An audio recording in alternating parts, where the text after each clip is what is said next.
স্বাগত জানাচ্ছি বিরতিহীন রাত ৯টায় বাংলাদেশে। আপনাদের সাথে আছি আমি মাহমুদা মৌমিতা এবং আমি গোলাম কিবরিয়া। জানিয়ে দিচ্ছি শিরোনামগুলো। এপ্রিল মে মাসে রোহিঙ্গা প্রত্যাবাসন শুরুর আশা বাংলাদেশের। ফেব্রুয়ারিতে দুই দেশের ওয়ার্কিং গ্রুপের বৈঠক।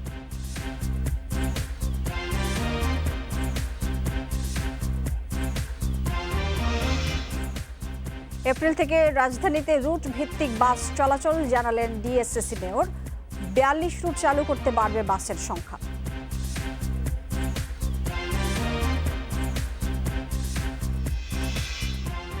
প্রাথমিক ও মাধ্যমিকের ৬৯% শিক্ষার্থী অনলাইনে ক্লাস করে না। ফেব্রুয়ারি থেকে ধাপে ধাপে স্কুল খোলার পরামর্শ।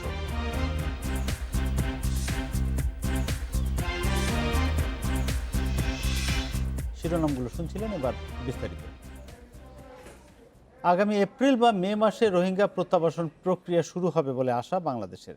রোহিঙ্গা ইস্যুতে ঢাকা, নেপিদো, বেইজিংয়ের ত্রিদেশীয় বৈঠক শেষে একথা জানান পররাষ্ট্র সচিব মাসুদ বিন মোমেন। তবে গ্রামভিত্তিক রোহিঙ্গা ফেরানোর ঢাকা প্রস্তাবে আশানুরূপ সাড়া দেয়নি মিয়ানমার। এদিকে নেপিদোর পক্ষ থেকে দাবি করা হয়েছে, কক্সবাজারের আশ্রয় শিবিরে আরসা বাহিনীর তৎপরতায় তারা উদ্বিগ্ন। ৩ বছরে একজন রোহিঙ্গাও মিয়ানমারে ফিরে যায়নি। রাখাইনে নিরাপত্তাহীনতার শঙ্কায় ভেস্তে গেছে দুবারের প্রত্যাবাসন প্রক্রিয়া।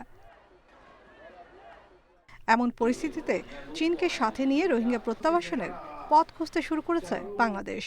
বেইজিংয়ের মধ্যস্থতায় মঙ্গলবার ত্রিপক্ষীয় ভার্চুয়াল বৈঠক হয়। এতে ঢাকার নেতৃত্ব দেন পররাষ্ট্র সচিব, চীনের উপমন্ত্রী ও মিয়ানমারের পররাষ্ট্র সচিব। ২.৫ ঘন্টার বৈঠক শেষে পররাষ্ট্র মন্ত্রণালয় সাংবাদিকদের ব্রিফ করেন পররাষ্ট্র সচিব। আমরা ফার্স্ট কোয়ার্টারে হয়তো একটু ডিফিকাল্ট হবে, বাট সেক্ষেত্রে সেকেন্ড কোয়ার্টার আমরা চিন্তা করতে পারি। যারা রোহিঙ্গা তাদেরকে বলতে হবে যে তোমাদের এই সমস্ত ব্যবস্থাগুলো নেওয়া হয়েছে এবং মিয়ানমারের থেকে লোকজন এসে তাদেরকে বুঝাবে। এ পর্যন্ত যাচাই বাছাইয়ের জন্য বাংলাদেশের পক্ষ থেকে ৮,৪০,০০০ রোহিঙ্গার তালিকা দেওয়া হলেও মিয়ানমার মাত্র ৪২,০০০ মানুষের তথ্য যাচাই করেছে। প্রত্যাবাসন টেকসই করতে গ্রাম ভিত্তিক রোহিঙ্গা ফেরত পাঠানোর ওপরেই গুরুত্ব দিচ্ছে ঢাকা। তবে এ প্রস্তাবে খুব একটা সায় নেই নেপিদোর। এটা আমি কয়েকবারই বলেছি এবং চাইনিজরাও মোটামুটি মনে হলো যে তারাও আমাদের লজিকটা ধরতে পেরেছে বা বুঝতে পেরেছে। বাট মিয়ানমার যেহেতু আগের থেকে একটা পজিশন নিয়ে আছে, তারা এখানে রেডিলি সেভাবে সম্মতি দেয়নি। তিনি আরও জানান, রোহিঙ্গা প্রত্যাবাসন ইস্যুতে আগামী ফেব্রুয়ারিতে ঢাকা নেপিদোর ওয়ার্কিং কমিটির বৈঠক হবে। পরে দুদেশের মন্ত্রী পর্যায়ের ভার্চুয়াল বৈঠক হবার সম্ভাবনা রয়েছে। দ্রুত সমস্যার সমাধানে চীন সহ আরও অনেক দেশের সঙ্গে আলোচনা চালিয়ে যাবে ঢাকা। Nafijatullah, Independent News, Dhaka. দেশে করোনায় আরও ২০ জনের মৃত্যু হয়েছে, এর মধ্যে পুরুষ ১৪ এবং নারী ৬ জন। এ নিয়ে মোট প্রাণহানি হল ৭,৯৪২ জনের। ১৯৯টি ল্যাবে ২৪ ঘন্টায় ১৫,০৯৭ নমুনা পরীক্ষায় করোনা শনাক্ত হয়েছে ৭০২ জনের।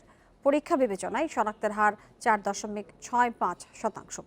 মঙ্গলবার স্বাস্থ্য অধিদপ্তরের বিজ্ঞপ্তিতে জানানো হয়েছে, দেশে মোট করোনা আক্রান্তের সংখ্যা দাঁড়িয়েছে ৫,২৯,০০৩ জনে। সুস্থ হয়েছেন আরও ৬৮২ জন। এ নিয়ে মোট সুস্থ ৪,৭৩,৮৫৫ জন।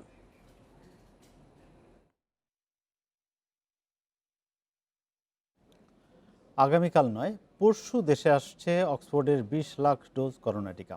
ভারতের এই উপহার দিয়েই দেশে শুরু হচ্ছে করোনা টিকা কর্মসূচি। এর শুরু হবে রাজধানী থেকে। প্রতিদিন দেয়া হবে ২ লাখ ডোজ। অন্যান্য দেশে গুরুত্বপূর্ণ ব্যক্তিদের দিয়ে টিকা কার্যক্রম শুরু হলেও দেশে হবে স্বাস্থ্যকর্মীদের প্রয়োগের মাধ্যমে। উপহার হিসেবে ২০ লাখ ডোজ করোনা টিকা দিচ্ছে ভারত সরকার।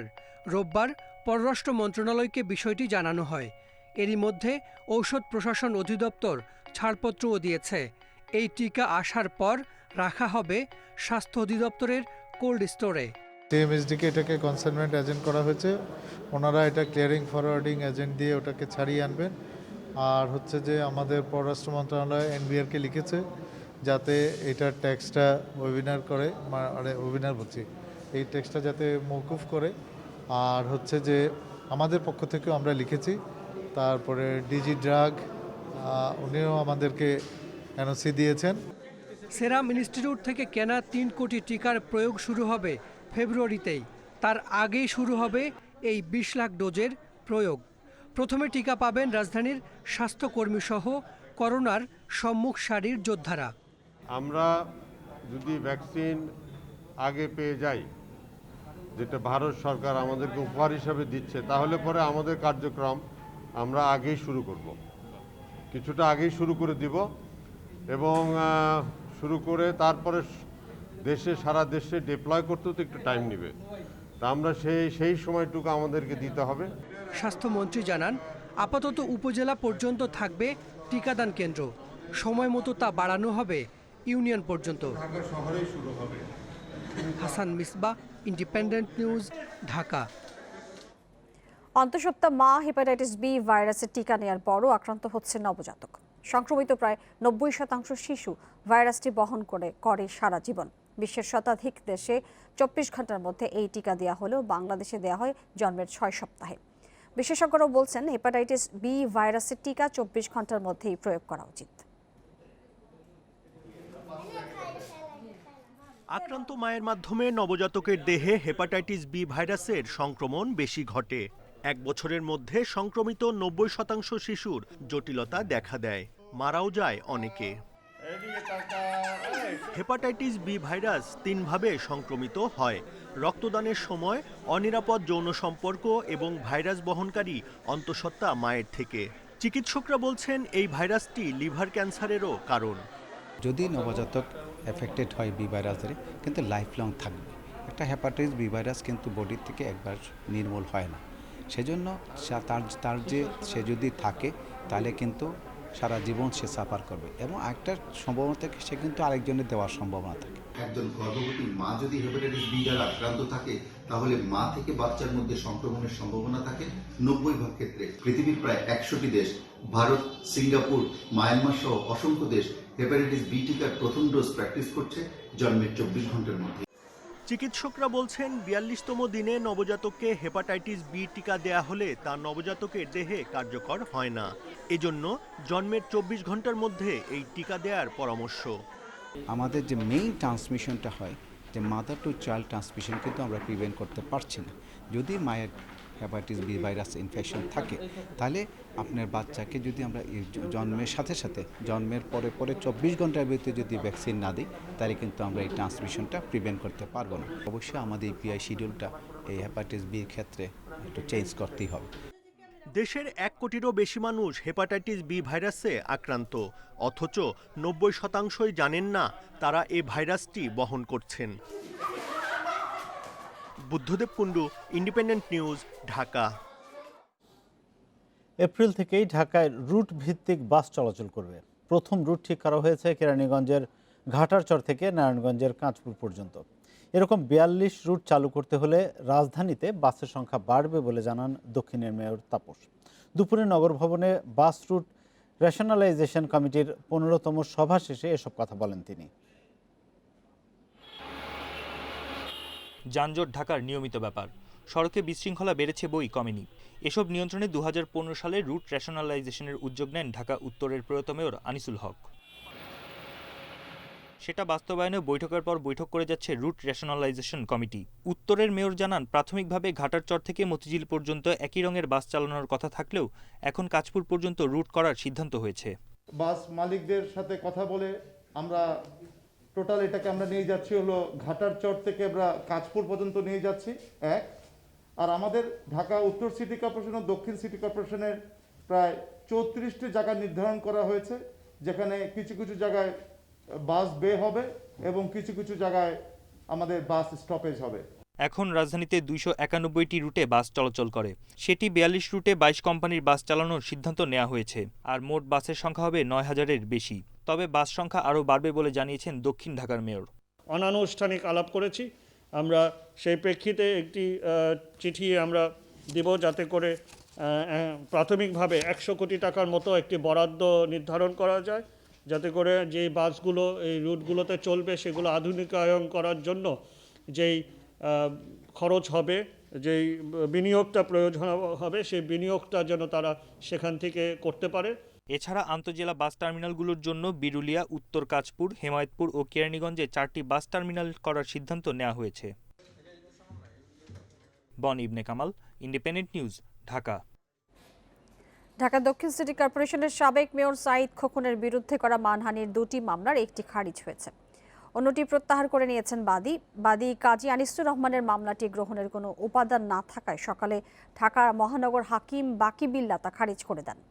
এছাড়া আরেক মামলার বাদী সরওয়ার আলম সাঈদ খোকনের বিরুদ্ধে মামলা প্রত্যাহারের আবেদন করেন, আদালত তা মঞ্জুর করেন। এর আগে গত 11 জানুয়ারি ঢাকা মহানগর হাকিম রাজেশ চৌধুরীর আদালতে সাঈদ খোকনের বিরুদ্ধে মামলা দুটি করা হয়। মামলায় অভিযোগ করা হয় গত 9 জানুয়ারি হাইকোর্ট এলাকায় মানববন্ধনে শেখ ফজলে নূর তাপসকে হয়রানি সহ মান সম্মান ক্ষুণ্ণ করে বক্তব্য দেন সাঈদ খোকন। এসব মন্তব্যের প্রেক্ষিতে ঢাকা দক্ষিণের সাবেক মেয়র সাঈদ খোকনের বিরুদ্ধে মানহানির দুটি মামলা করা হয়।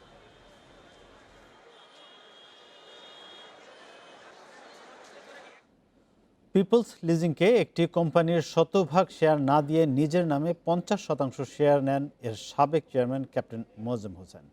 এই অভিযোগের ব্যাখ্যা দিতে পরিবারের 2 সদস্য সহ 5 জনকে তলব করেছে হাইকোর্ট। 3 ফেব্রুয়ারি হাজির হয়ে তাদের এ বিষয়ে ব্যাখ্যা দিতে হবে। পিপলস লিজিংয়ের অবসায়ক বাংলাদেশ ব্যাংকের ডিজিএম আসাদুজ্জামানের করা এক আবেদনের শুনানি নিয়ে বিচারপতি মোহাম্মদ খুরশিদ আলম সরকারের একক বেঞ্চ এ আদেশ দেন। এসএস স্টিল লিমিটেড নামে একটি কোম্পানির আইপিও প্লেসমেন্ট শেয়ারের জন্য 2018 সালে পিপলস লিজিং থেকে 6.5 কোটি টাকা দেয়া হয়, কিন্তু সে সময় চেয়ারম্যান থাকা অবস্থায় ক্যাপ্টেন মোয়াজ্জেম হোসেন তার পুরো টাকা পিপলস লিজিংকে না দিয়ে অর্ধেক শেয়ার নিজের অ্যাকাউন্টে ও তার মালিকানাধীন 2টি প্রতিষ্ঠানের নামে স্থানান্তর করে। 6,50,50,000 টাকা এসএস স্টিল লিমিটেড একটা কোম্পানি আইপিও প্লেসমেন্ট শেয়ারের জন্য এই টাকাটা পিপলস লিজিং থেকে দেওয়া হয়। এই টাকার এগেনস্টে অর্ধেক শেয়ার পিপলস লিজিংয়ে ট্রান্সফার করে আর বাকি অর্ধেক শেয়ার ক্যাপ্টেন মোয়াজ্জেম ওনার নিজের নামে ট্রান্সফার করে। আবেদনকারীর আইনজীবী জানান, 2019 সালেই আর্থিক প্রতিষ্ঠান পিপলস লিজিং অবসায়নের সিদ্ধান্ত নেয় বাংলাদেশ ব্যাংক। সে সময়ও চেয়ারম্যান পদে ছিলেন মোয়াজ্জেম হোসেন। ওই বছরই 14 জুলাই বাংলাদেশ ব্যাংকের উপমহাব্যবস্থাপক আসাদুজ্জামানকে এ কোম্পানির অবসায়ক নিয়োগ দেয় আদালত। পরে মোয়াজ্জেম হোসেনের কাছ থেকে ওই টাকা পিপলস লিজিংয়ে ফেরত দেওয়ার নির্দেশনা চেয়ে আবেদন করেন অবসায়ক। শেয়ারটা টোটাল হচ্ছে 31,25,000। এই শেয়ারটা যেন পিপলস লিজিংকে ট্রান্সফার করা হয়, এটার জন্য কোর্ট একটা শো কজ ইস্যু করেছেন। সাথে ক্যাপ্টেন মোয়াজ্জেম সহ ওনার সংশ্লিষ্ট আরও 5 জনকে হাইকোর্টে ইন পার্সন অ্যাপিয়ার করতে বলেছেন 3 ফেব্রুয়ারি 2021 সালে। এ আর্থিক প্রতিষ্ঠানে আদালতের নির্দেশে নিযুক্ত আছেন বর্তমান চেয়ারম্যান সাবেক শিক্ষা সচিব এনআই খান, যার দেশ ত্যাগে সম্প্রতি নিষেধাজ্ঞা দিয়েছেন আদালত। জানাতুল ফেরদাউস তানভি, ইন্ডিপেন্ডেন্ট নিউজ, ঢাকা। পরীক্ষা ছাড়া এইচএসসির ফল প্রকাশে সংসদে বিল তুলেছেন শিক্ষামন্ত্রী দীপু মনি। সকালের সংসদ অধিবেশনে তিনি এই সংক্রান্ত 3টি বিল উত্থাপন করেন। এর আগে প্রধানমন্ত্রী শেখ হাসিনা নামে খুলনায় মেডিকেল বিশ্ববিদ্যালয় স্থাপনের জন্য একটি বিল তোলেন স্বাস্থ্যমন্ত্রী। এছাড়া রাষ্ট্রপতির ভাষণের ধন্যবাদ প্রস্তাবের ওপর আলোচনা করেন সংসদ সদস্যরা। বাংলাদেশের মহামান্য রাষ্ট্রপতি করোনার মধ্যে পরীক্ষা নেওয়া সম্ভব না হওয়ায় বিকল্প মূল্যায়নের মাধ্যমে এইচএসসি ও সমমানের পরীক্ষার ফল প্রকাশের জন্য আইন সংশোধনের প্রস্তাব উঠেছে সংসদে। সাধারণ, কারিগরি ও মাদ্রাসা শিক্ষা বোর্ড সংক্রান্ত 3টি সংশোধনী বিল সংসদে তোলেন শিক্ষামন্ত্রী দীপু মনি। পরে ইন্টারমিডিয়েট অ্যান্ড সেকেন্ডারি এডুকেশন বিলটি 1 দিনের মধ্যে এবং বাকি 2টি 2 দিনের মধ্যে পরীক্ষা করে সংসদে প্রতিবেদন দিতে শিক্ষা মন্ত্রণালয় সম্পর্কিত সংসদীয় স্থায়ী কমিটিতে পাঠানো হয়। এইবার যেহেতু বৈশ্বিক সংকটের কারণে সেই পরীক্ষা নেওয়া সম্ভব হয়নি, আমরা বিকল্প একটি পদ্ধতিতে আগের 2টি পাবলিক পরীক্ষার ফলাফলের ভিত্তিতে এই ফলাফল দিতে যাচ্ছি। সেই কারণে আমাদেরকে বর্তমান আইনটি সংশোধন করবার প্রয়োজন দেখা দেয়। যদি সংসদ পাশ করে তারপরে আমরা দ্রুততার সঙ্গে ফলাফলটি দেব। এই বিল সংসদের অনুমোদন পেলে 28 জানুয়ারির মধ্যে গত বছরের এইচএসসি ও সমমানের পরীক্ষার ফল প্রকাশের চেষ্টা করা হবে বলে জানিয়েছিলেন মন্ত্রিপরিষদ সচিব খন্দকার আনোয়ারুল ইসলাম। মন্ত্রিসভার বৈঠকের পর মন্ত্রিপরিষদ সচিবের এই বক্তব্য প্রসঙ্গে সংসদে আপত্তি তোলেন জাতীয় পার্টির সংসদ সদস্য ফখরুল ইমাম। ক্যাবিনেট সেক্রেটারি উনি এক্সপ্লেন করতেছেন যে 28 তারিখে আমরা রেজাল্ট দিব, এই সময়ের মধ্যে অর্ডিন্যান্স করার সময় নাই, আমরা বিল করব, বিল পাস করব, পাস করে অর্ডিন্যান্স দিয়ে দিব। এটা কিরকম হইলো? Undermine of the parliament. তারা কিভাবে আগে বলতে পারে যে বিলটা পার্লামেন্টে পাস করে আমরা দিয়ে দিব? এর আগে প্রধানমন্ত্রী শেখ হাসিনার নামে খুলনায় মেডিকেল বিশ্ববিদ্যালয় স্থাপনের জন্য একটি বিল তোলেন স্বাস্থ্যমন্ত্রী জাহিদ মালেক। এই বিশ্ববিদ্যালয় প্রতিষ্ঠার পর খুলনা অঞ্চলের সব মেডিকেল কলেজ, নার্সিং ইনস্টিটিউট সহ সব ইনস্টিটিউট খুলনা শেখ হাসিনা মেডিকেল বিশ্ববিদ্যালয়ের অধীনে চলে যাবে। অধিবেশনের শুরুতেই সংসদে রাষ্ট্রপতি দেয়া ভাষণকে ধন্যবাদ জানাতে প্রস্তাব তোলেন চিফ হুইপ নূরে আলম চৌধুরী। পরে এই প্রস্তাবের উপর দীর্ঘ আলোচনা করেন সংসদ সদস্যরা। সমবেত সদস্যবৃন্দ মহামান্য অনিমেষ কর, ইন্ডিপেন্ডেন্ট নিউজ, ঢাকা। প্রাথমিক এবং মাধ্যমিক পর্যায়ের ৬৯% শিক্ষার্থী অনলাইন ক্লাস করতে পারছে না। আর্থিক সক্ষমতার অভাব সহ নানা কারণে এই অবস্থা। শিক্ষা নিয়ে কাজ করা গবেষণা সংস্থা গণসাক্ষরতা অভিযান এ তথ্য জানিয়েছে। সেই সঙ্গে করোনা পরিস্থিতি বিবেচনায় নিয়ে ফেব্রুয়ারি মাস থেকে ধাপে ধাপে স্কুল খোলার পরামর্শ দিয়েছে তারা। করোনার কারণে 10 মাসের বেশি সময় ধরে বন্ধ শিক্ষা প্রতিষ্ঠান। এই অবস্থায় পড়াশোনার ক্ষতি কিছুটা কাটাতে সংসদ টিভিতে ক্লাস লেকচার প্রচার করে মন্ত্রণালয়। সেই সঙ্গে অনলাইনেও একাডেমিক কার্যক্রম পরিচালনা করছে অনেক প্রতিষ্ঠান। কিন্তু তারপরও মাত্র 31% শিক্ষার্থী এই দূরশিক্ষণের সাথে সম্পৃক্ত আছে। বাকিরা শিক্ষা কার্যক্রমের বাইরে আছেন।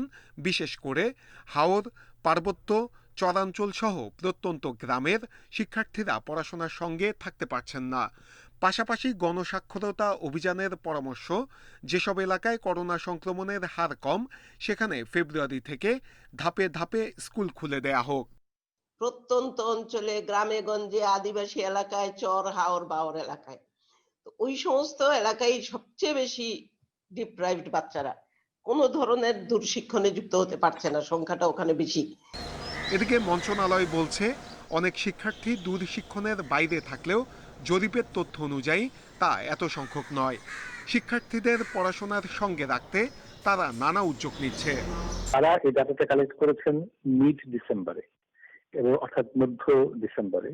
সেই সময় আমাদের শিক্ষার্থীরা ব্যস্ত ছিল অ্যাসাইনমেন্ট নিয়ে, অর্থাৎ তারা তখন বই পড়ে অ্যাসাইনমেন্ট গুলো প্রস্তুত করছিল। এই জন্যই সেই সময়টাতে দূরশিক্ষণ ব্যবহারের যে হার সেটা সর্বনিম্ন হওয়াই স্বাভাবিক। তারা যেভাবে গবেষণা করেছেন সংখ্যায় আমার সাথে অমিল হতে পারে। আমাদের দুর্গম অঞ্চল, প্রত্যন্ত অঞ্চল, যে হাওড়া বাওড়, নদী নালা, এই সমস্ত অঞ্চল সকলের কাছে হয়তো ভালো মোবাইল নেই। দ্রুত সম্ভব মোবাইলেই ব্যবস্থা করে দিতে চাচ্ছি। গণসাক্ষরতা অভিযান বলছে 75% শিক্ষার্থী স্কুলে যাওয়ার জন্য উদ্গ্রীব হয়ে আছে। তবে মন্ত্রণালয় বলছে করোনা পরিস্থিতি স্বাভাবিক হলেই স্কুল খোলা হবে, সে অনুযায়ী প্রস্তুতিও নেওয়া হচ্ছে। নূরে আলম, ইন্ডিপেন্ডেন্ট নিউজ, ঢাকা। মুক্তিযোদ্ধাদের ঐক্যবদ্ধ করে অভিন্ন প্ল্যাটফর্মে নিয়ে আসা হবে বলে জানিয়েছেন আওয়ামী লীগের সাধারণ সম্পাদক ওবায়দুল কাদের। সকালে রাজধানীর নিজ বাসভবন থেকে ভিডিও কনফারেন্সে এই কথা জানিয়েছেন তিনি। ওবায়দুল কাদের বলেছেন, মুক্তিযোদ্ধারা আজ বিভক্তির মধ্যে আছে। এই বিভক্তি মুক্তিযুদ্ধের অর্জন এবং চেতনাকে দুর্বল করে দিচ্ছে। দুঃখজনক হলেও সত্য, স্বাধীনতার 50 বছরেও সাম্প্রদায়িক শক্তি দেশবিরোধী ষড়যন্ত্র এবং চক্রান্তে লিপ্ত। এদের বিরুদ্ধে মুক্তিযোদ্ধাদের ঐক্যবদ্ধ হওয়ার আহ্বান জানান ওবায়দুল কাদের। পরে তৃতীয় এবং চতুর্থ ধাপের পৌরসভা নির্বাচন প্রসঙ্গে বলেন, বিদ্রোহী প্রার্থীরা দলের মধ্যে বিভেদ সৃষ্টির চেষ্টা করছে। এই অবস্থা থেকে তাদের দ্রুত সরে দাঁড়াতে হবে। দলের স্বার্থে সবাইকে নৌকার পক্ষে এক হয়ে কাজ করার আহ্বান জানিয়েছেন ওবায়দুল কাদের। তিনি বলেন, বিদ্রোহী প্রার্থীদের ভবিষ্যতে কোনো ছাড় দেয়া হবে না।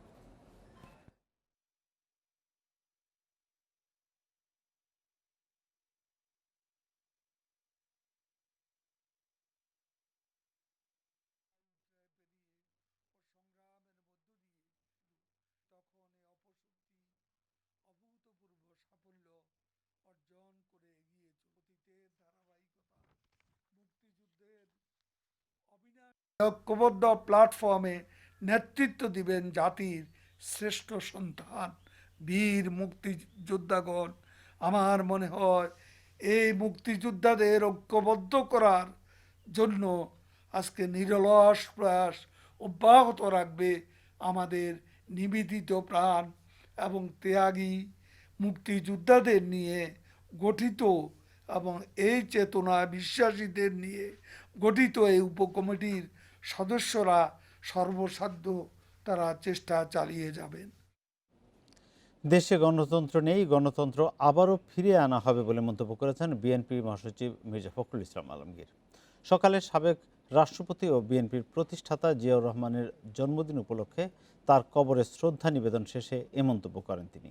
মির্জা ফখরুল বলেন, দেশে বহুদলীয় গণতন্ত্র প্রতিষ্ঠায় জিয়াউর রহমানের অবদান অনেক।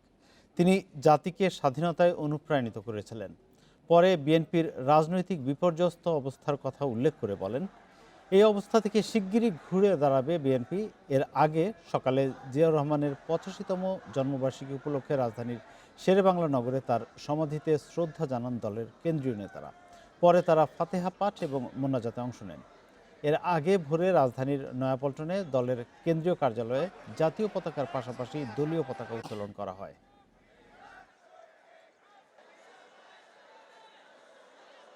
35 লক্ষ মানুষের বিরুদ্ধে, নেতাকর্মীর বিরুদ্ধে, এখানে গণতন্ত্র যারা চায় তাদের বিরুদ্ধে মামলা দেওয়া হয়েছে, মানুষকে হত্যা করা হয়েছে, গুম করা হয়েছে, নির্যাতন করা হচ্ছে। এর থেকে মুক্তির জন্য আজকে আমরা নতুন করে শপথ গ্রহণ করছি যে আমরা অবশ্যই গণতন্ত্রকে মুক্ত করব। সব সংস্থার তদারকির অভাবে বারবার মানব পাচারের মতো অপরাধ ঘটছে বলে জানিয়েছে সিআইডি। আন্তর্জাতিক মানব পাচারকারী চক্রের 2 সদস্যকে গ্রেপ্তারের পর সংবাদ সম্মেলনে এই কথা বলেছে সংস্থাটি। পাচারের শিকার 5 জনকে উদ্ধার করা হয়েছে। এদিকে সমবায় সমিতির নামে ক্ষুদ্র আয়ের লোকজনের সাথে প্রতারণা করে টাকা আত্মসাৎকারী চক্রের 2 সদস্যকেও গ্রেপ্তার করেছে সিআইডি। সিআইডির অভিযানে গ্রেপ্তার আব্দুল আলিম ও কবির আহমেদের বিরুদ্ধে অভিযোগ, আন্তর্জাতিক মানব পাচার চক্রের এজেন্ট হিসেবে কাজ করত তারা। মানুষকে বিদেশে পাঠানোর কথা বলে দিত জাল ভিসা। সিআইডি বলছে, চেক রিপাবলিকে নেয়ার কথা বলে 5 জনকে নেওয়া হয়েছিল ভারতে। সেখানে প্রতারকেরা তাদের দেয় জাল ওয়ার্ক পারমিট। জনপ্রতি হাতিয়ে নেওয়া হয় 10 থেকে 12 লাখ টাকা। সংস্থাটি বলছে, এই চক্রের মূল হোতা শহীদুল পালিয়ে আছে পর্তুগালে। গা ঢাকা দিয়েছে তার স্ত্রীও। মুসলিমা খানম, সে এই দেশ থেকে ক্লায়েন্ট যারা বিদেশগামী, বিদেশ ইচ্ছুক, যেতে ইচ্ছুক তাদেরকে সংগ্রহ করত এবং ভুয়া ওয়ার্ক পারমিট পাঠায়, তাদেরকে চাকরির প্রলোভন দেখায়, বিপুল অঙ্কের টাকা নিয়ে তাদেরকে ইন্ডিয়ায় নিয়ে যেত। এদিকে নারায়ণগঞ্জের রূপগঞ্জ থেকে রূপসী বাংলা শ্রমজীবী সমবায় সমিতি লিমিটেড নামের একটি সমিতি খুলে প্রতারণার অভিযোগে 2 জনকে গ্রেপ্তার করেছে সিআইডি। তারা অধিক মুনাফার লোভ দেখিয়ে শতাধিক মানুষের কাছ থেকে বিপুল পরিমাণ টাকা আমানত নিয়ে আত্মসাৎ করেছে। সংস্থাটি জানায়, চক্রটি বিশ্বস্ততা অর্জনের জন্য প্রথম দিকে কয়েকজনকে মুনাফাও দিয়েছে।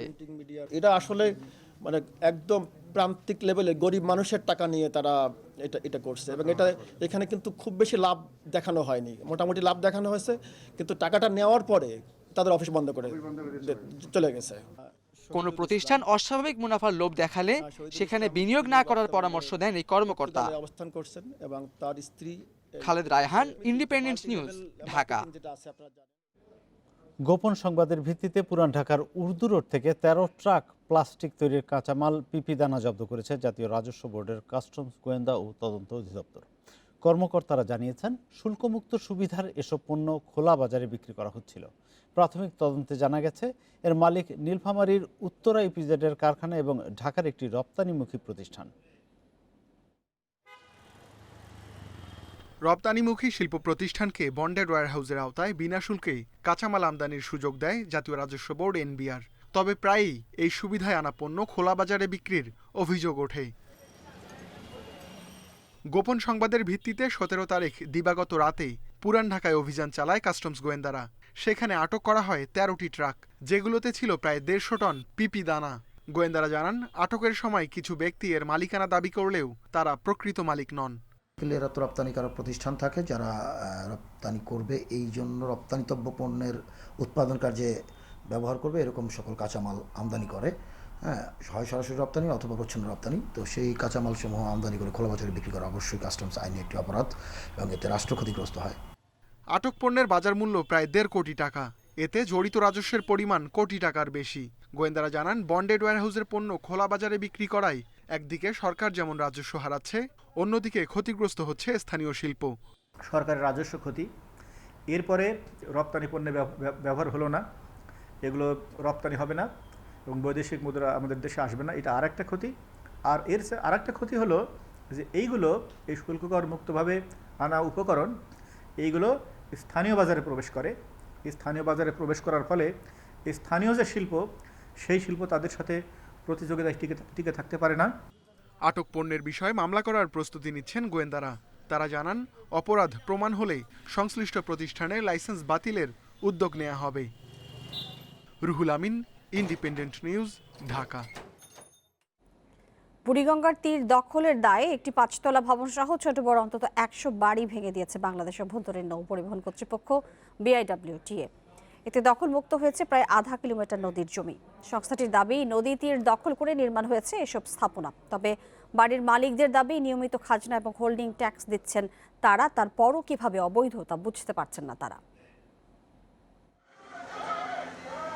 কামরাঙ্গীরচরের মুসলিমবাগের বাগচানখা মৌজা বুড়িগঙ্গার তীর দখল করে নির্মাণ করা হয়েছে 5তলায় বাড়িটি।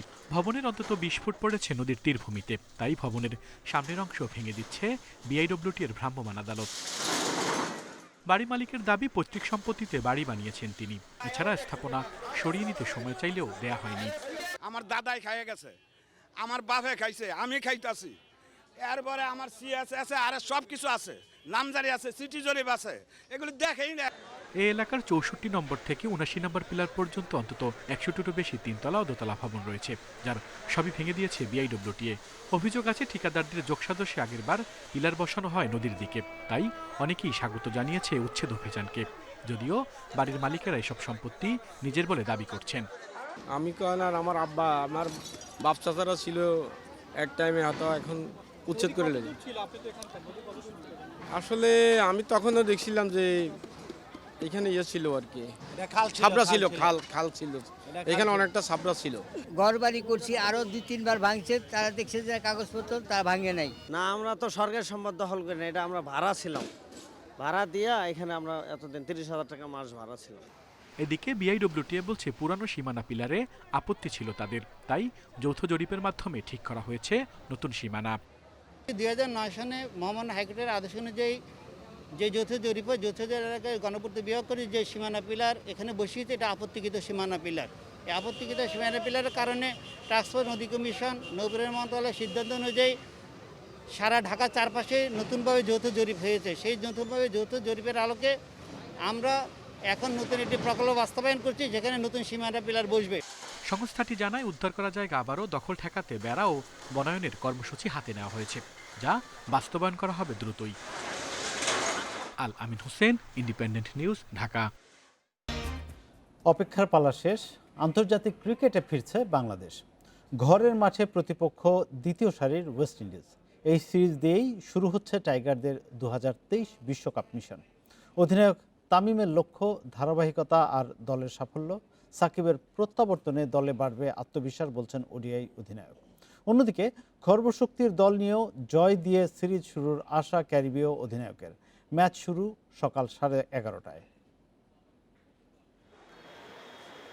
কুয়াশার চাদর সরে যাবার আগেই শেরে বাংলায় টিম টাইগার্স। আন্তর্জাতিক ক্রিকেটে ফেরার রোমাঞ্চ তামিম সাকিবদের। অন্যবারের চেয়ে এবারের প্রেক্ষাপট ভিন্ন। লম্বা বিরতির পর মাঠে ফেরার আনন্দ, একই সাথে 2023 বিশ্বকাপের প্রস্তুতির প্রথম ধাপ। জয় দিয়ে সিরিজ শুরুর চ্যালেঞ্জ তামিমের। অধিনায়কত্বের চাপ না নিয়ে বরং উপভোগের মন্ত্রে ব্যক্তিগত পারফরমেন্সেও বাড়তি দায়িত্ব তাঁর।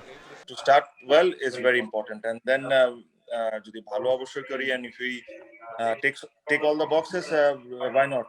We'll think about the series later, but let's focus on the game.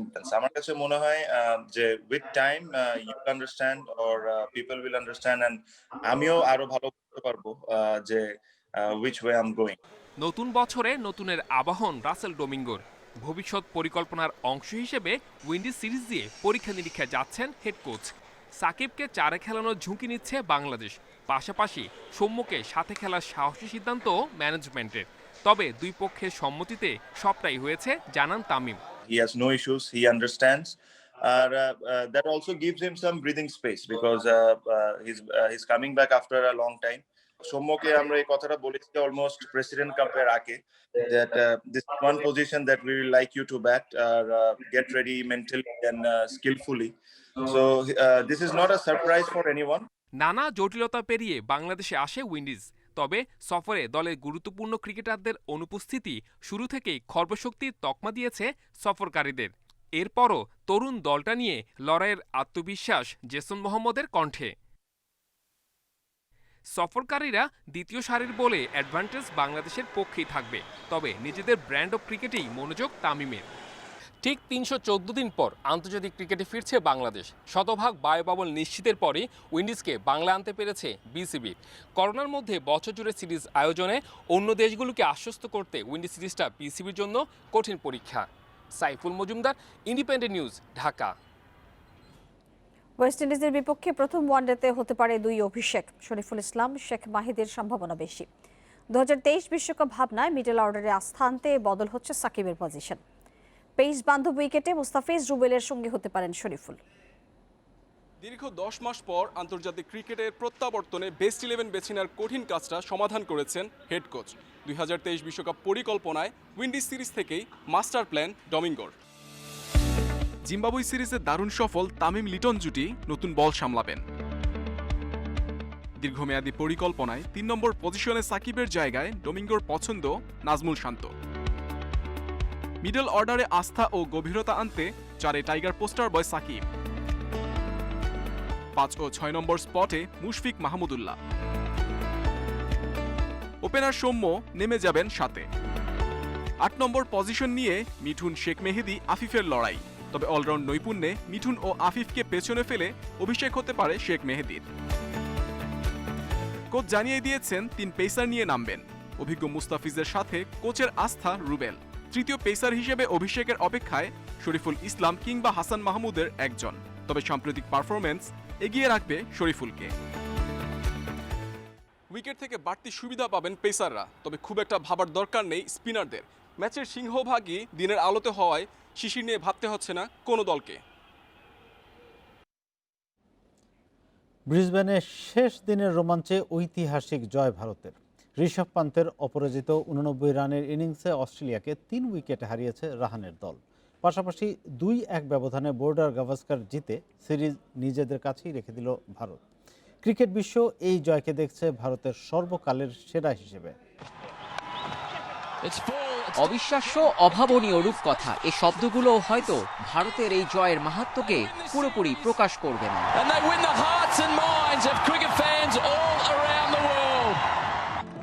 পতন হয়েছে অস্ট্রেলিয়ার ব্রিসবেন দুর্গ। 32 বছরে প্রথমবার, ভারতেরও প্রথম।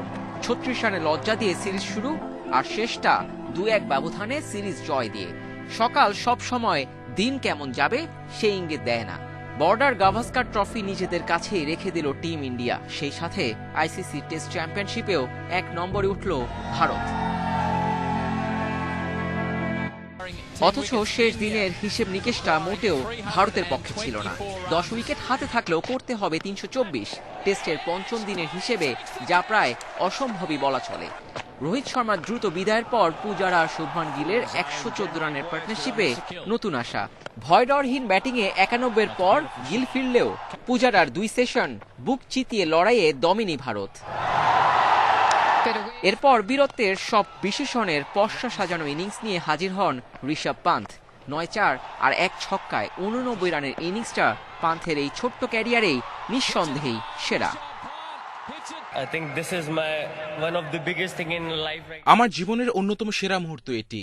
5ম দিনের পিচে বোলাররা সহায়তা পেয়েছে। আমি জানতাম শট নির্বাচনে আমাকে সাবধানী হতে হবে। সবকিছুই ঠিকমতো হয়েছে, আমি দারুণ আনন্দিত। বিধ্বস্ত অ্যাডিলেডের স্মৃতি হাতড়ে এই ঐতিহাসিক ব্রিসবেনের মুহূর্তকে উদযাপন করেছেন বিরাট কোহলি, যার না থাকা যে কোনো প্রভাবই পড়েনি এই অনবদ্য জয়ে।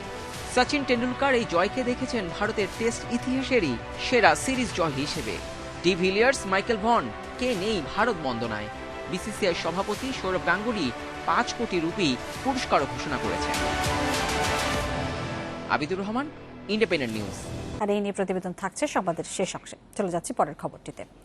উত্তরাঞ্চল সহ দেশের বিভিন্ন জেলায় গত কয়েকদিন ধরেই শীতের প্রকোপে জবুথবু জনজীবন। এর উপর ঘন কুয়াশায় ব্যাহত হচ্ছে সড়ক এবং নৌ যোগাযোগ। আবহাওয়া অফিসের তথ্য মতে শ্রীমঙ্গল, পাবনা, দিনাজপুর, পঞ্চগড়, চুয়াডাঙ্গা এবং নওগাঁ অঞ্চলের উপর দিয়ে মৃদু শৈত্যপ্রবাহ বয়ে যাচ্ছে। গত 24 ঘন্টায় মেহেরপুরে 2 ডিগ্রি তাপমাত্রা বাড়লেও কমেনি শীতের তীব্রতা। ঘন কুয়াশায় ব্যাহত হচ্ছে দৃষ্টিসীমা। দুর্ঘটনা এড়াতে দিনের বেলায় হেডলাইট জ্বালিয়ে চলাচল করছে যানবাহন। ঝিনাইদহে গত কদিন ধরে অনেক বেলা পর্যন্ত দেখা মিলছে না সূর্যের। নিম্নবিত্ত এবং ছিন্নমূল মানুষের দুর্ভোগ উঠেছে চরমে। শীতজনিত রোগের প্রকোপ বেড়েছে শিশু এবং বয়স্কদের মধ্যে। কুয়াশার প্রকোপ না কমায় বড় বীজতলা, মসুর ক্ষেত সহ বিভিন্ন ফসলের ক্ষতি নিয়ে শঙ্কায় কৃষকরা।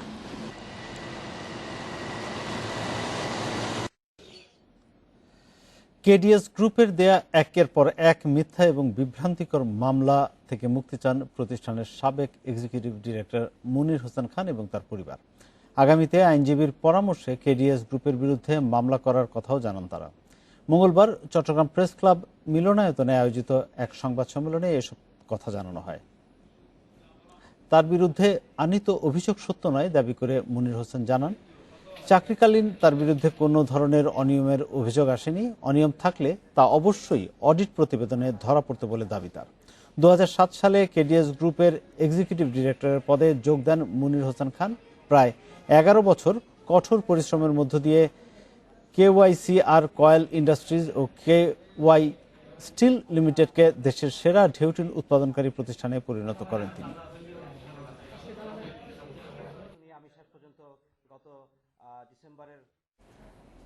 মানিকগঞ্জের ঘিওরে নিবন্ধনহীন ভুয়া এনজিও খুলে গ্রাহকদের ঋণ এবং চাকরি দেওয়ার নামে প্রতারণার অভিযোগে গ্রেপ্তার 2 জনকে 5 দিন করে রিমান্ড মঞ্জুর করেছে আদালত।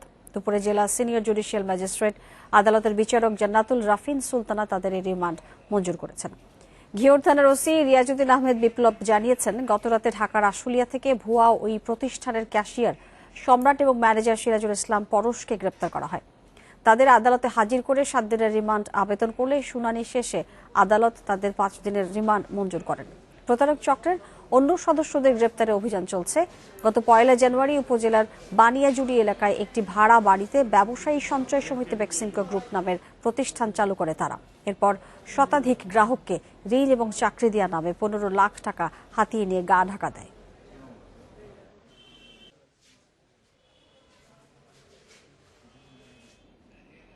নকল N95 মাস্ক সরবরাহের অভিযোগে করা মামলায় জেএমআই লিমিটেডের চেয়ারম্যান আব্দুর রাজ্জাকের জামিন বহাল রেখেছে হাইকোর্ট।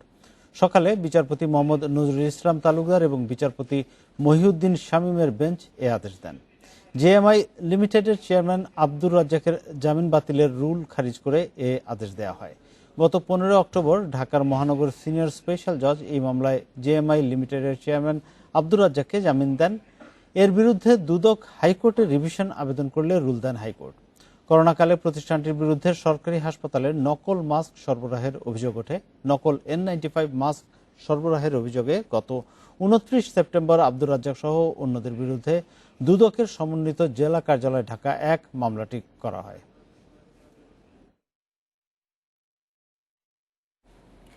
প্রথা অনুযায়ী 20 জানুয়ারি আনুষ্ঠানিক শপথ গ্রহণের মধ্য দিয়ে যুক্তরাষ্ট্রের 46তম প্রেসিডেন্ট হিসেবে অভিষেক হতে যাচ্ছে নবনির্বাচিত মার্কিন প্রেসিডেন্ট জো বাইডেনের।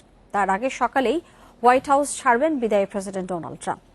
এবারের এই শপথ অনুষ্ঠান হবে অন্য বাকি সব বছরের থেকে ভিন্ন। যুক্তরাষ্ট্রে সবসময় 20 জানুয়ারি নতুন প্রেসিডেন্টের অভিষেক হয়ে আসছে, বিষয়টা তা নয়। দেশটির সংবিধানে প্রাথমিকভাবে নতুন প্রেসিডেন্টের দায়িত্ব গ্রহণের তারিখ নির্ধারণ করা হয়েছিল 4 মার্চ। পুরো যুক্তরাষ্ট্র থেকে ভোটের ফলাফল রাজধানীতে পৌঁছানোর জন্যই এতটা সময় নেওয়া হতো বলে ধারণা করা হয়। তবে বিদায়ী প্রেসিডেন্টের অফিস ছেড়ে যাওয়ার জন্য এই সময়টা ছিল বেশ দীর্ঘ। আধুনিকতার সাথে সাথে দ্রুত আর সহজ হয় ভোট গণনা পদ্ধতি, ফলে এগিয়ে আসে নতুন প্রেসিডেন্টের অভিষেকের তারিখও। 1933 সালে সংবিধানের 20তম সংশোধনীতে নতুন প্রেসিডেন্টের শপথ গ্রহণের তারিখ নির্ধারণ হয় 20 জানুয়ারি। এরপর 1937 সাল থেকে এই দিনেই হয়ে আসছে মার্কিন প্রেসিডেন্টের শপথ। এবছর নতুন প্রেসিডেন্টের অভিষেকের দিনটা অন্যান্য বারের মতো হবে না। একদিকে করোনা মহামারী, অন্যদিকে 6 জানুয়ারি ক্যাপিটল হিলে ট্রাম্প সমর্থকদের হামলার ঘটনায় ভিন্নতা থাকছে এবার। করোনার জন্য বড় পরিসরে হচ্ছে না এবারের আয়োজন। সম্ভাব্য হামলা শঙ্কায় জোরদার করা হয়েছে নিরাপত্তা ব্যবস্থা। এছাড়া 100 বছরেরও বেশি সময় পর এই প্রথমবার নবনির্বাচিত প্রেসিডেন্টের শপথ অনুষ্ঠানে থাকছেন না বিদায়ী প্রেসিডেন্ট। বাইডেনের শপথ অনুষ্ঠানে না থাকার কথা আগেই জানিয়েছেন ডোনাল্ড ট্রাম্প। ওই দিন সকালেই ওয়াশিংটন ডিসি ছাড়বেন তিনি। এর আগে শুধু 3 জন বিদায়ী প্রেসিডেন্ট শপথ অনুষ্ঠানে থাকেননি। তারা হলেন John Adams, John Quincy Adams এবং অ্যান্ড্রু জনসন। তবে শপথে উপস্থিত থাকবেন ভাইস প্রেসিডেন্ট মাইক পেন্স। শপথ অনুষ্ঠানের দিন পারফর্ম করবেন জেনিফার লোপেজ এবং লেডি গাগা, যারা বাইডেন ভাইস প্রেসিডেন্ট থাকাকালীন যৌন নির্যাতনের বিরুদ্ধে একযোগে কাজ করেছেন। Sadia Fren, Independent News. প্রতি বছরের মতো এবারও শেরপুরে শুকনো মৌসুমে ষাঁড়ের মই দৌড় প্রতিযোগিতা অনুষ্ঠিত হয়। ঐতিহ্যবাহী এ প্রতিযোগিতা দেখতে ভিড় করেন নানা বয়সী মানুষ। এই খেলাকে কেন্দ্র করে উৎসবের আমেজ বয়ে যায় এলাকায়।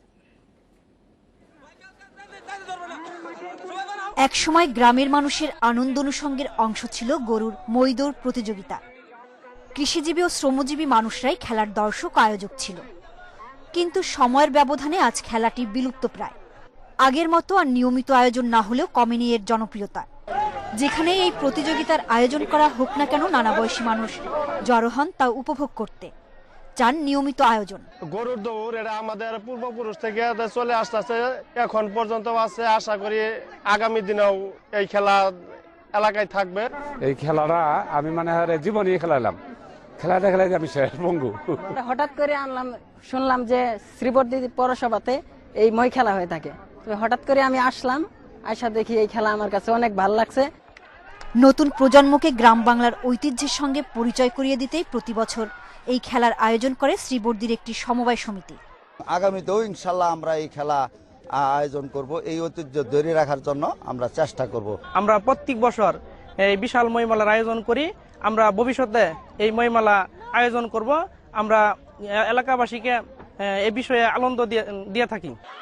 শেরপুর সহ আশপাশের জেলা থেকে অন্তত অর্ধশতাধিক গরু নিয়ে এই আয়োজনে অংশ নেন প্রতিযোগীরা। Independent News desk. আর এই ছিল বিরতিহীন সংবাদ রাত ৯টায় বাংলাদেশে। ইন্ডিপেন্ডেন্ট টেলিভিশনের সব খবরের আরো বিস্তারিত জানতে চোখ রাখুন ফেসবুক, ইউটিউব এবং টুইটারে। সাথে থাকার জন্য আপনাদের সবাইকে ধন্যবাদ জানাচ্ছি।